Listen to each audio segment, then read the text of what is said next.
Good afternoon, everyone. I'm Rose Washington Jones, 2021 Chair of the Tulsa Regional Chamber and CEO of TEDC Creative Capital.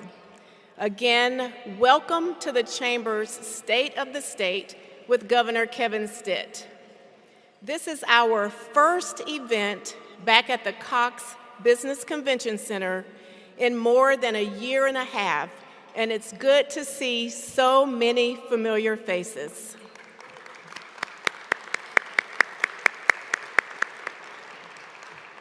As you continue to enjoy lunch, I would like to introduce our head table. Please hold your applause until I introduce everyone. Seated to my immediate right, your left, in the back row, is Dr. Cliff Robertson, President and CEO of St. Francis Health System, a gold sponsor. Nicole Morgan, CEO of Resolute PR, a gold sponsor. Michael Cromie, Vice President of Luxa Enterprises, a gold sponsor. Shannon O'Doherty, Oklahoma Market CEO for Commerce Bank, also a gold sponsor. Angie Till, Assistant General Manager of the Cox Business Convention Center, our host sponsor. Seated on the front row, beginning on your far left, Bob Bush, CEO of Community Care, a legislative benefactor. Dr. Steve Tiger, Superintendent and CEO of Tulsa Tech, a legislative benefactor. Tiffany Jackson, Vice President of External Affairs for a Public Service Company of Oklahoma, a legislative benefactor. Kevin Gross, President and CEO of Hillcrest Healthcare System and 2022 Chair of the Tulsa Regional Chamber. And Mike Neal, President and CEO of Tulsa Regional Chamber, and of course, Oklahoma Governor Kevin Stitt.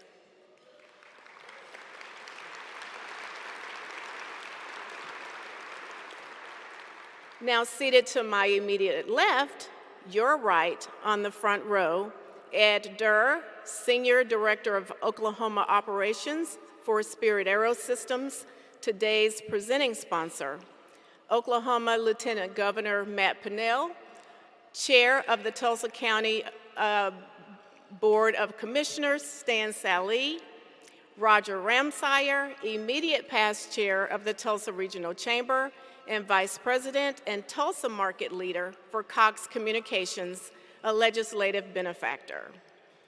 Dan Sullivan, CEO of Grand River Dam Authority, a legislative benefactor. Seated on the back row, beginning on your far right, Michael Junk, Manager of Public and Government Relations for Quick Trip Corporation, a legislative benefactor. Phil Lakin, Tulsa City Councilor and CEO of Tulsa Community Foundation, here today on behalf of the George Kaiser Family Foundation, a gold sponsor. Jason Fiskus, General Manager and Chief Operating Officer for Tulsa Country Club, a gold sponsor. Cassie Reese-Tipton, Oklahoma Market Leader for CEC Corporation, a gold sponsor. John Dale, CEO of Gable Gottwalds, a gold sponsor. And Tim Lyons, President and CEO of TTCU Federal Credit Union, a gold sponsor.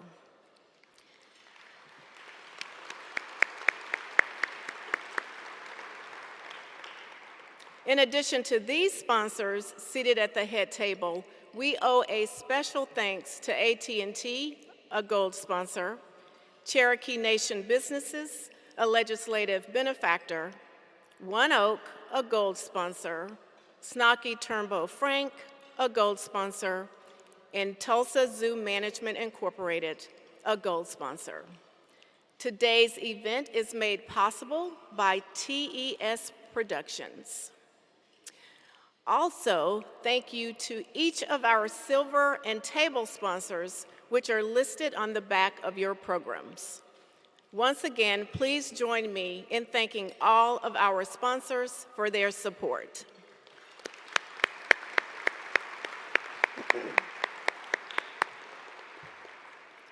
We also want to thank the dozens of local and state elected officials, as well as representatives of congressional offices who are here with us today. Would you all please stand and be recognized?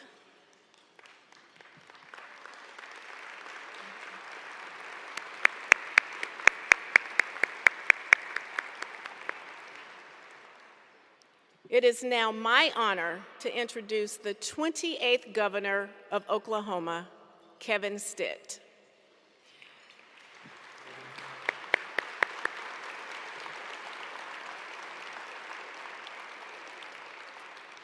Despite all the challenges we faced during the past 18 months, the Chamber has been fortunate to partner with the Governor on critical initiatives to move our state forward. At the end of this year's state legislative session, Governor Stitt signed into law the largest budget in state history. This budget not only provided more financial resources for education and other core services, but also set aside nearly $900 million for unseen future needs. As the recent past has shown, this fiscal prudence and foresight are invaluable. Governor Stitt has set high ambitions for our state. From the filming of Killers of the Flower Moon in the northeast part of Oklahoma to electric vehicle maker Canoo's decision to build a factory in Mid-America Industrial Park, it's evident that Oklahoma's national profile is on the rise. The Chamber was proud to partner with the governor and legislators in support of state incentives to accelerate this momentum, including a reauthorization of the Quality Events Act, the creation of the $30 million Filmed in Oklahoma Act, and an increased appropriation to the Quick Action Closing Fund. Governor Stitt also signed into law the Oklahoma Supplier Diversity Initiative that Mississippi came out of me for a minute, which was proposed by his Minority Business Council early this year. This initiative is a passion of mine personally. As I said during my inaugural speech in January, we must increase the participation of diverse businesses in our economy to ensure continued economic growth and resilience. I'm so appreciative of the governor's leadership on this issue, and I look forward to hearing more from him today about these and other ways his administration is making Oklahoma a top 10 state. Please join me in welcoming to the stage Oklahoma Governor Kevin Stitt.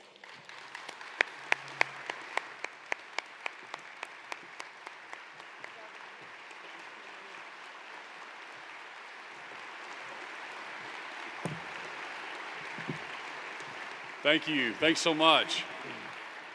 Thank you. Thank you, Rose, for that nice introduction. And thank you for your leadership as the 2021 chair of the Tulsa Chamber. I also want to welcome Kevin Gross, the chair-elect for 2022. And we also like to recognize Tulsa's very own, my good friend, Lieutenant Governor Matt Pinnell.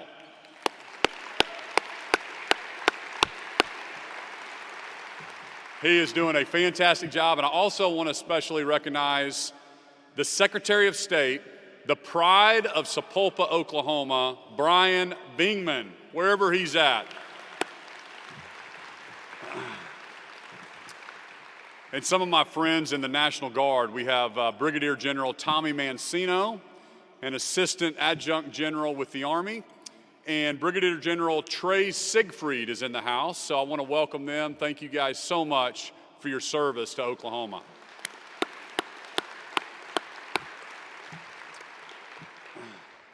And from our federal delegation, we have my good friend, Representative Kevin Hearn, with us. Thank you so much for your effort and support and protecting Oklahoma values in Washington, D.C. You do a fantastic job, Congressman Hearn.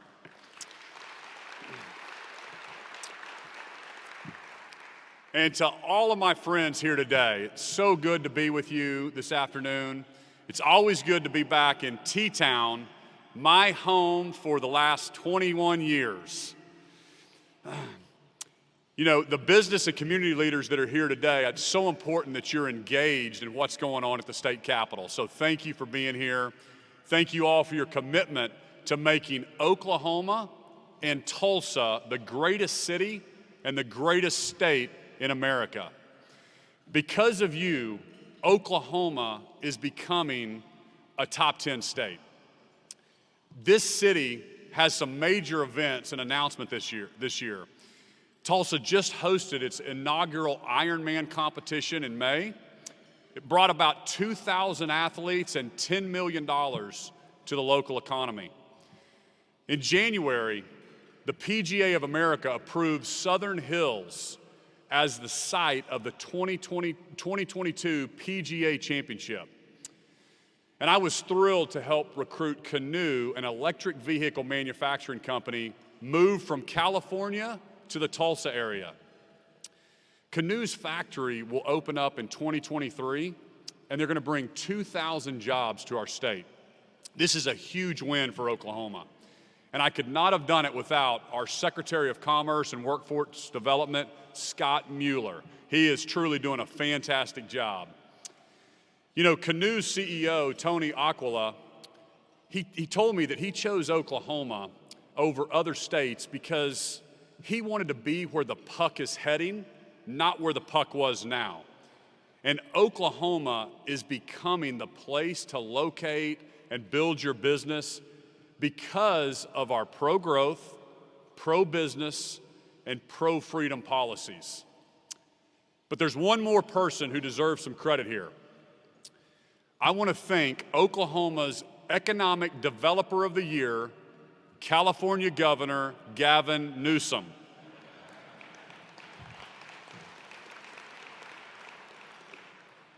California's liberal policies and endless regulations have made Oklahoma ground zero for business CEOs. So thank you, Gavin. And to all other shutdown states, Oklahoma is open for business.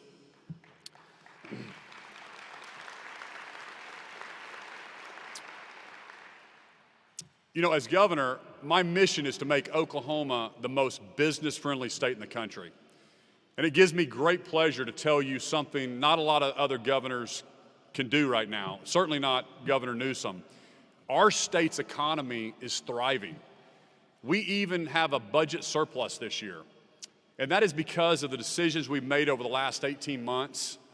You know, our decision to fully reopen our economy last June, one of the first states in the nation to do so, made it possible for Oklahoma to have the largest savings account in our history at $1.8 billion.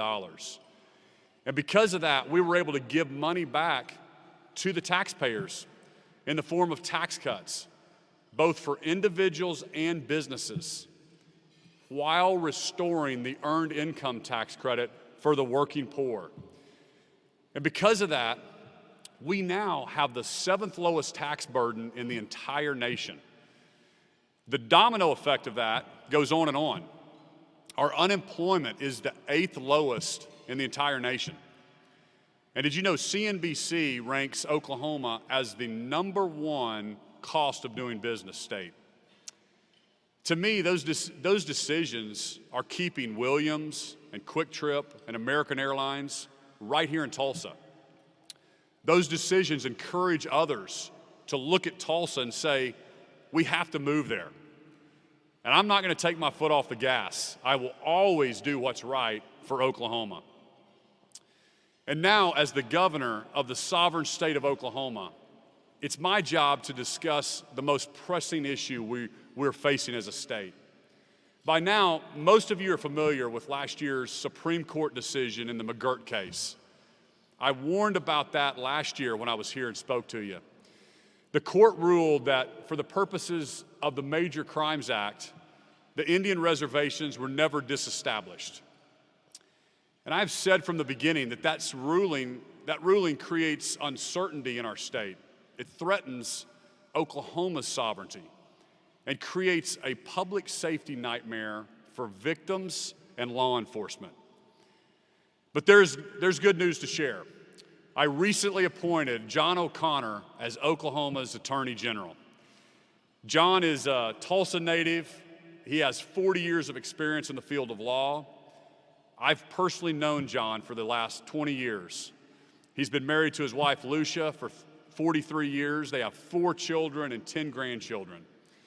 I appointed John because I know his heart.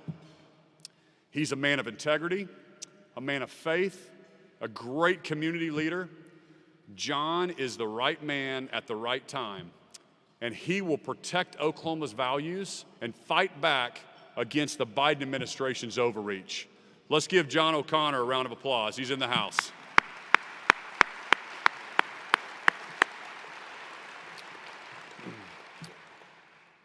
A few weeks ago, we received fantastic news for crime victims in Oklahoma. On August 12th, the Court of Criminal Appeals unanimously ruled that McGirt does not apply to convictions retroactively. So in other words, we do not have to vacate thousands of convictions. Well, this was a major victory. McGirt remains a threat to the future of our state. There are still so many questions that need to be answered. For example, consider this. If an Oklahoman with Native heritage gets their car stolen here in downtown Tulsa, did you know that Tulsa County District Attorney Steve Kunzweiler cannot prosecute that case? It's even unclear if the Tulsa police have the authority to make that arrest, all because of someone's race. That is not equal protection under the law. Let me share another story. A small business owner, he wrote into my office. His shop was hit by 2 known meth addicts. The criminals did thousands of dollars of damage to his store. When the case was brought to the county court, since one of the perpetrators had Native heritage, the court ruled it did not have jurisdiction, citing the McGirt decision. This is not justice. Attorney General O'Connor has hired national counsel to overturn the McGirt ruling completely. And let me be clear, when we say overturn the McGirt ruling, what we are seeking is the complete restoration of Oklahoma's sovereignty, the way we've all known it for the last 114 years. One of the most basic functions of a state in the United States of America is the ability to enforce the rule of law. If we cannot do that, then there is no state. And sitting here today, Oklahoma does not have that ability. This fight over who has authority to regulate law and order, it affects all of us. This is where we live. This is where we've raised our families and started our businesses, going back generations. Right now, there are thousands of Oklahomans with Native heritage who are filing their taxes and checking a box alleging that they don't live in the state of Oklahoma to avoid paying state income tax. But we all drive on the same roads. We all send our kids to the same public schools. This is not an issue of tribes versus Kevin Stitt. This is a fundamental issue of the sovereignty of a state in the United States of America. This is an issue of fairness, of justice, and equal protection under the law. And I will never give up fighting for what I know is right, and that is stand up to protect and keep one Oklahoma.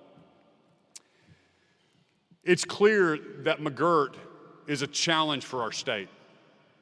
But let me turn to where we are getting it right. I want to highlight some new growing Oklahoma industries. Our film industry, energy, automobile, manufacturing, and aerospace. By now, you've heard of the movies Reagan, Minari, Stillwater, and Killers of the Flower Moon. All of those were filmed and produced in Oklahoma. We have built a thriving film industry in this state, bringing top talent to Oklahoma. And that is thanks in part to the Filmed in Oklahoma Act, which I signed this year. It creates a new film tax incentive to attract more productions to our state. I look forward to seeing this booming industry continuing to expand. You know, many of you know I am a 4th-generation Oklahoman. Oil and gas is an industry that we take great pride in for generations. We're actually ranked number 6th in the nation for oil production and 4th in gas. People who aren't from here just don't get it. When I saw the president beg the OPEC cartel to produce more oil after snubbing oil-producing states like Oklahoma, I was furious. Energy independence has been a goal of every president, Republican and Democrat, since the 1973 OPEC embargo, when Richard Nixon launched Project Independence. So I have a message for the president. Do not turn your back on us. Oklahoma has companies, rigs, and workers ready to drill here in Oklahoma. At the same time, Oklahoma has been trying to diversify our economy for years. My administration is embracing an all-of-the-above approach. From the very beginning, we have made clear this is not about renewables versus traditional fossil energy. In fact, Oklahoma is ranked 2nd nationally in wind energy production. And we're one of only 4 states that generates more power from renewables. Our magical mix has resulted in the lowest electricity cost of any state in the entire country. That's a huge advantage for commerce when we go to recruit jobs. It has also resulted in reduced carbon dioxide at 3 times the national average. Oklahoma, we have some of the cleanest air and cleanest water in the entire country. And while other states are bragging about setting energy goals, we've already accomplished them here in Oklahoma. Oklahoma is the energy capital of the world, and I intend to keep it that way. You know, this year's winter storm, it hit the Midwest really hard. But Oklahoma never experienced the blackouts like they did down in Texas. And that's why it's so important that we can't rely on one source. We have to diversify our grid. And as we begin to wrap this up, I want to tell you about my favorite story as governor and why I'm so grateful to be governor here in America. You know, last year, when some of the states were shut down, the governor of Colorado had shut his state down. And this company called Cattlemen's Congress, it was actually the largest cattle show in the entire country. It had been holding their show in Colorado for over 100 years. They couldn't hold their show that year. So thanks to the legislature allowing me to use some of the governor's closing fund, I took $250,000 and recruited this company to come have their show in Oklahoma. And it was 17 days of hotels, restaurants filled. Cattlemen's Congress has officially left Colorado and decided to move Oklahoma full time.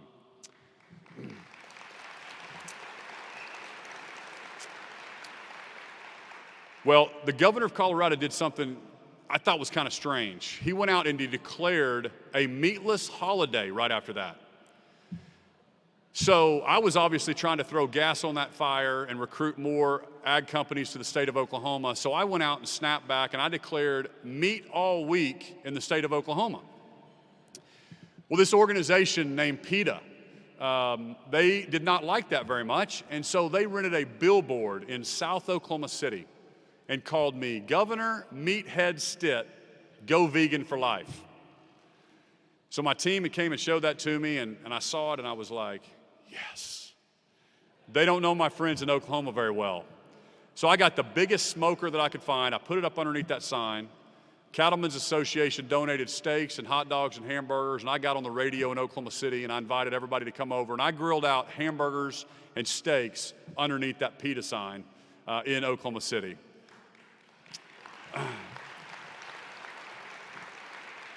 And you know what? We did it in good fun. They were poking fun at us, and we were poking fun back at them. And the media came up and asked me a question. They said, Governor, what would you say if somebody wanted to be a vegan? And I said, I would say, hey, if you want to be a vegan, be a vegan. Just don't tell everybody else that they can't have a hamburger. And I guess that's the moral of that story. In Oklahoma, we believe in freedoms. Whether you're a vegan or you eat a steak, it doesn't matter here. We live in the freest country in the world. The freedoms we enjoy here in America, they're unique. We've got freedom of speech, freedom of religion, freedom to start a business, Other countries do not have those same freedoms. For the last few weeks, we have been watching the situation in Afghanistan worsen by the hour. In real time, we are witnessing freedom and democracy slip from Afghanistan's fingers. The images are stunning. Desperate Afghans holding on to military planes, literally for dear life. We've seen mothers passing their babies to soldiers. Imagine that for a moment, making the decision as a parent that your child's best chance at safety, at a life with freedom, is giving them away to a stranger. I know it's been especially painful for Oklahomans who have ties to our military. My heart goes out to the 49 Oklahoma Gold Star families who lost loved ones while serving in Afghanistan. The lack of leadership in this time of crisis is really disheartening. The Biden administration is now taking its orders from a terrorist organization. It's really difficult to watch, and it also has hardened my resolve as Oklahoma's governor, because there is nothing more precious or more fragile than our freedom. Our founding document assured 3 unalienable rights: life, liberty, and the pursuit of happiness. What is liberty? You know, Oxford defines liberty as the state of being free within society from oppressive restrictions imposed by authority on one's way of life, behavior, or political views. And I ask you this: is there ever a time when freedom must be sacrificed? Maybe public safety, public health, majority viewpoint? Today, some leaders of cities and states in America are saying, yes, this is deeply troubling to me. Because today, you might find yourself agreeing with or not even really caring about a few extra mandates. But tomorrow, you may disagree. Freedom is about protecting the minority's viewpoint. It's troubling there are governors in other states who believe in sacrificing freedoms by mandating and controlling their citizens. Let me tell you, bureaucrats in Washington, D.C. don't know what's best for us. And let me assure you, I will always trust Oklahomans to do the right thing. And as governor, I will never sacrifice our individual liberties for any price. That's why people are choosing to come to Oklahoma. They come to chase opportunity. Here in Oklahoma, we give everyone the opportunity to pursue their happiness. I meet people from all over our state, rural Oklahoma, urban Oklahoma, who end up telling me their story. A small business owner who was the first person in their family to go to college. An engineer at American Airlines who immigrated here from another country. They attribute their success to their hard work, but also the opportunity we have here in America. And let me tell you today, the American dream is alive and well. And nowhere in the world is the American dream more alive than right here in Oklahoma.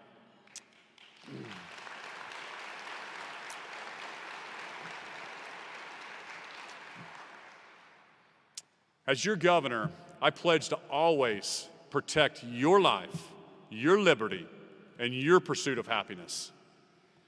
Thank you guys so much for having me here today, and I'll leave you with this. I'm so proud to be an American, but I thank God every day that I was raised in Oklahoma. God bless you.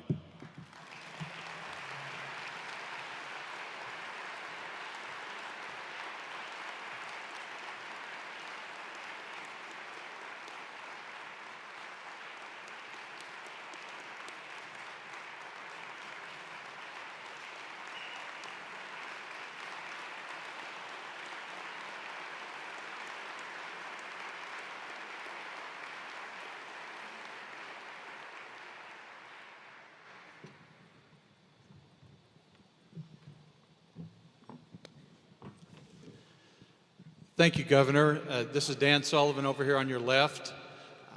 I'm the CEO of the Grand River Dam Authority, for those of you that don't know me, and I and a few other of our chamber members have a few follow-up questions to ask you. First of all, thank you again for taking the time to join us today. One of the things that you mentioned toward the end of your talk today was the activities of what your office has been doing in Afghanistan. We see a tremendous amount of tragedy there, and I know that your office has been very involved with that. Could you give us a little more details about what you've been doing there, and are there any other Oklahomans that are still needing to escape from that situation? Thank you, Governor. Yeah, thanks so much, Dan. Yeah, for the last couple of weeks, our administration has been working night and day. My Chief of Staff, Bon Payne, was literally up all night those first couple nights, getting some of our allies to the airport and then flown over to Qatar. It's just been amazing seeing the philanthropic groups and the different charities reach out to our administration saying, hey, we want to help. Put us in. Let us know how we can help get those out. So we are currently working around the clock to get more of those folks out that have helped our servicemen, our U.S. citizens first, but those allies that really protected our servicemen and women as translators. And it's really, really disappointing to see kind of how we exited that. So we're working behind the clock. I had a call scheduled today with President Biden at 2 o'clock to discuss that with him. It was the call was canceled for obvious reasons. You probably saw some of the bombings that occurred over there right now, and I think it's important to keep all of those servicemen and women, our U.S. citizens, our allies, in your prayers, because the situation is worsening as we speak. But there's a lot of folks focused on that, trying to get those folks out, and our administration is doing everything we can to help and open up some doorways here from Oklahoma.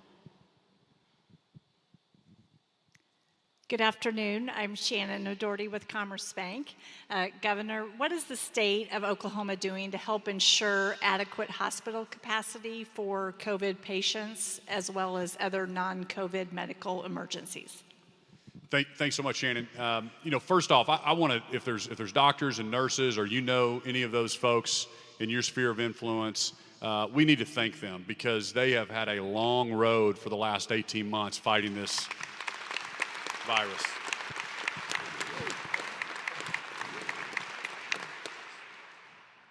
We focused on PPE. We now have a strategic stockpile of over 6 months supplied. We are supplying with the things that they need.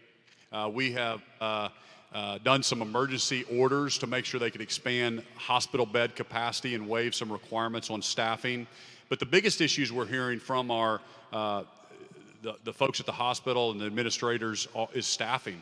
And really, it happened all through this pandemic. It's happening across the country. I've been on the phone with the FEMA administration. How can we get more help, more resources here? We're looking at ARP funding to bring and recruit more nurses to our state. So basically, that's what we have to do. The education community also, Oklahoma City University has set up a online program to working with Integris there in Oklahoma City to actually train more nurses. So that's one thing that we're focused on, is the staffing piece of it for sure, Shannon. Good afternoon, Governor. Cassie Reese-Tipton, Oklahoma market leader for CEC Corporation. Our next question is, if the U.S. Senate's current infrastructure bill is signed into law, how do you anticipate that will impact current and future projects in Oklahoma? We need to have Kevin Hearn come up and talk about the infrastructure package. There was a $3.5 trillion package that came out of the House. There was a $1 trillion package that came out of the U.S. So those are going to try to meet in the middle. Not sure exactly which one's going to get across the finish line. But the Senate package, we worked with our D.C. representative to get $157 million in that package for Oklahoma ODOT roads and bridge projects. And so if those monies are going to be coming, I'm strategically behind the scenes working to try to get those projects and Oklahoma's fair share of those dollars coming in. So we'll see what the politics are in Washington, D.C. if that thing gets across the finish line. But we're monitoring it. We're making sure that we are letting our federal delegation know what are the needs of Oklahomans. So we're getting some of those projects in that bill. So, Governor, in Northeast Oklahoma, we're seeing an increase in water usage due to marijuana cultivation. What changes do you anticipate may be in store for additional regulations around this industry that's seen such tremendous and rapid growth? Yeah, if we need to kind of take a step back. The marijuana was passed with an initiative petition on our ballot several years ago. And what's disappointing is out-of-state interest groups can come in and initiatives, run 30-second commercials, and then get things passed into our Constitution. So about a paragraph this big was voted on and passed, and then the legislature is playing catch up to this industry that is just exploding. So let me give you a couple stats that'll just absolutely shock you. Today, Oklahoma has 7,000 licensed growers in the state of Oklahoma. 7,000. We have 4 million people in our state. Do you know how many licensed growers are in the state of California that have medical and recreational marijuana? They have 50 million in their state. They have 1,000. We have 7 times more than California. We are being adversely selected. We're being picked off. We are being abused. And so I just put Adria Berry over the OMMA, so she's our new director because we weren't getting any traction. The legislature just approved funding to hire more enforcement agents. We are getting our arms around this problem that's happening across our state. We want to get the bad actors out of this industry. They are obviously, it's growing and being shipped illegally all over the country. And you will see some arrests. You will see us get on top of it. But it's just taken a little bit of time because it just passed like that, came out. We got caught flat-footed a little bit, and we're getting our arms around it. The Department of Commerce and many of the Chamber's regional economic development partners have made a concerted effort to attract new automotive companies. Can you tell us more about your administration's support for these efforts and others like them? Sure. Well, and also, I think he's in the audience, but Sean Copeland was my Secretary of Commerce. Tulsa did a fantastic job of kind of laying out some of these initiatives. Some of the successes we're having today are because of the leadership of Sean Copeland. And now we have Scott Mueller, who was a Goldman Sachs guy. He was an oil and gas guy in Oklahoma City. He's taken a hold of what Copeland had built for the first 2 years and running with it. So we have great consistency there. But we set out a couple objectives. And number one, we wanted to attack and go after maybe 5 states. I think we targeted 5 states where we have strategic advantages. And we have, whether it's regulation or whether it's workforce, whatever the issue, we have an advantage against this state. And we're going hard after the companies in those states. And then we're looking at emerging industries that we think have big upside. It's like anybody in business would look at. And that's why we strategically have been going after automobile manufacturing, EV manufacturing, and because that upside is just unbelievable. When you look at the projections on EV vehicles, and that's why we're going after battery companies and all things with that EV world. So that's kind of a strategic things. And then we look at the clusters that we normally already have here in Oklahoma with workforce. Because at the end of the day, it always comes down to workforce. But we're trying to get our education community aligned around those goals and the companies and what jobs they need. And so those are the 3 things, kind of our pillars that we look at when we're strategically going after what industries, what companies, what states to go recruit. And we're having a lot of success. They're telling me in commerce, our pipeline has never been bigger. And we're becoming the flavor of the month here in Oklahoma, and I'm excited about it. You hear me talk about top 10 all the time, and I truly believe Oklahoma is the greatest place to live, work, raise your family, start a business. And I think the world is starting to catch on, definitely in the United States, and we're getting our fair shot at stuff and looks. As you know, Tulsa, we were this close to getting Tesla to come here, and we met with Elon several times, and didn't get that one. But we got the canoe deal right after it. So that was kind of groundwork that we laid. We got tons of publicity around the country, and we're able to get that next one. And I think it's going to be just as good, and hopefully those guys can. Tony, this is kind of funny. Tony Aquila, the CEO of Canoe, he says Elon builds cars for guys that don't wear socks, but he builds cars for the working man. He wants to be the Henry Ford of the EV vehicle business, and we know how that turned out for Henry Ford. So Tony Aquila is an amazing CEO, and we're excited to have him in Oklahoma. You guys are going to fall in love with that guy. Governor, can you tell us about any legislative priorities you have for the next state session? Yeah, so we do, just like we do in the private sector, we go off-site with our team and we go through the different priorities of what we think is going to move the state forward this year, next year, 3 years. And then we go meet with the House and the Senate and their leadership and try to come up with that legislative agenda. But, broadly speaking, we always focus on what policies do we need in Oklahoma to be the most business-friendly state?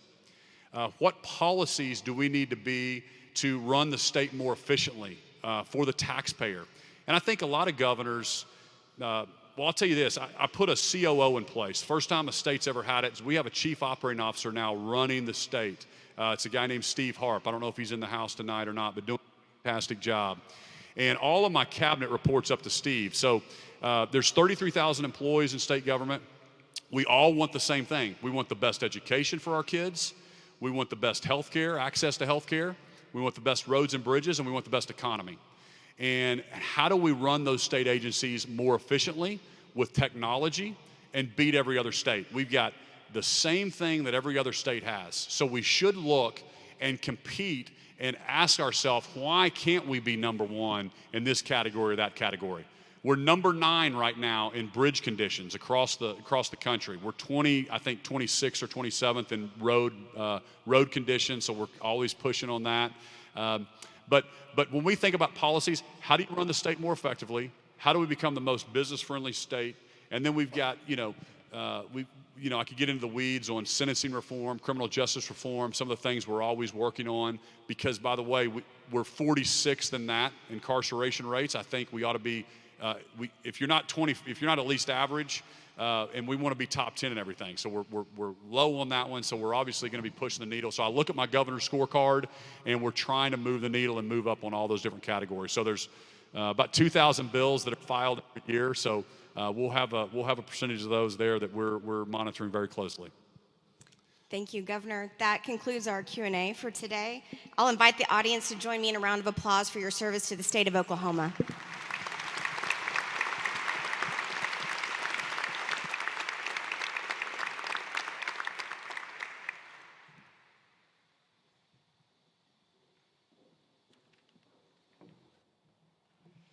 Thank you, Dan, Cassie, and Shannon.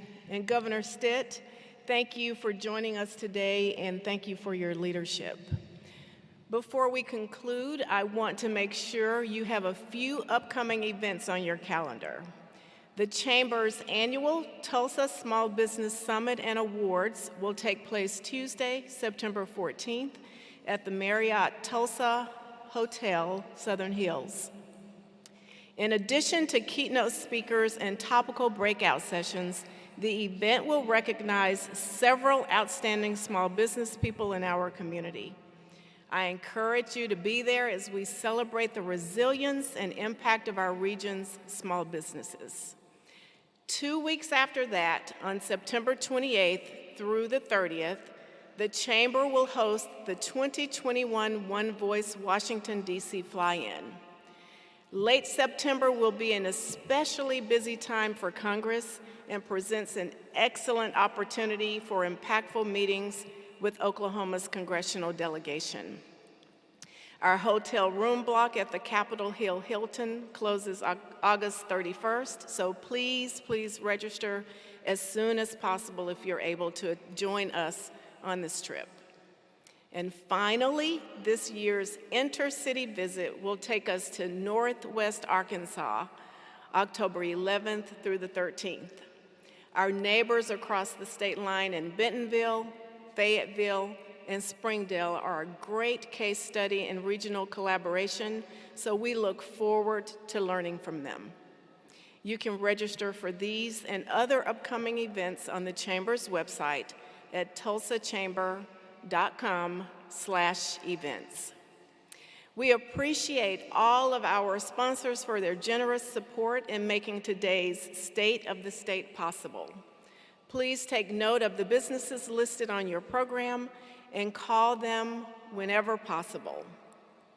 Once again, thank you for joining us today. There are flags, Oklahoma flags on your table. You can fight over who takes them. I think there are 4, so please take one if you can. Have a great rest of your day, and we'll see you next time.